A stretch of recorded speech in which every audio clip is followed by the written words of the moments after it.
will just confer with him, Your Honor. He has absolutely no intention of seeking special treatment. If it means most of the people on today, he's ready. So we need to demonstration of his honor. But far be it for him to seek any special treatment. The court allowed the continued stay of the former president at his present place of detention at Tanay, Rizal. Adjourn the session. All right.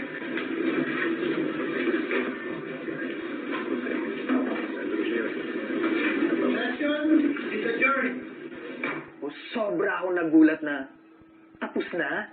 Kasi nga, bago magsimula, they were talking about 1,000-page. Alas 4 ng umaga, pumunta na si Robert sa Sandigan Bayan. 1,000-page. Alas 4 ng umaga, pumunta na si Robert sa Sandigan Bayan para iguhit ang makasaysayang desisyon ng Sandigan Bayan na nilimitahan ang media coverage. It was unusually quiet. Totoo. Actually, ang ingay-ingay, no? Nung dumating si Era, talagang tumahimik lahat. I don't know what it was. I don't know whether it was a sign of respect or what. Tumahimik talaga lahat. Hey, look, okay. Nagsishake siya ng hands. Matagal siya nagsishake ng hands. Nakita ko, ito talaga. Kaya talagang nanalo siya eh. Kasi talagang kwan siya. Karinyo.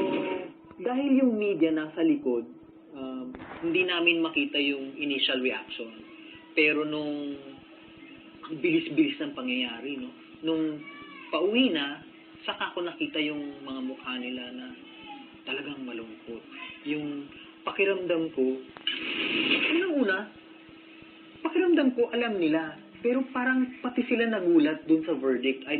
Maski na pakiramdam ko alam nila. Sobra silang malungkot. Yun ang nakita ko. They were crying? Oo, umiiyak talaga sila. Para sa akin, I think it's good news. Kasi yung rule of law, we have to respect that. But there's also yung iniisip ko, ang dami ding na gets away with it. So, dun din ako nalulungkot. Hindi ako masayang-masaya dahil alam kong may ganun pa rin. Nakita ko yung posture ni Erap, talagang nakayuko talaga. Alam ko yun kapag nakayuko, talagang yung bumaba talaga yung... Dahil so hindi mo nakita ko umiiyak sa... I don't think may tears, no? Siguro teary-eyed. Pero yung mga babae talagang pulang-pula. Yun, nakita ko yung mga tao lang.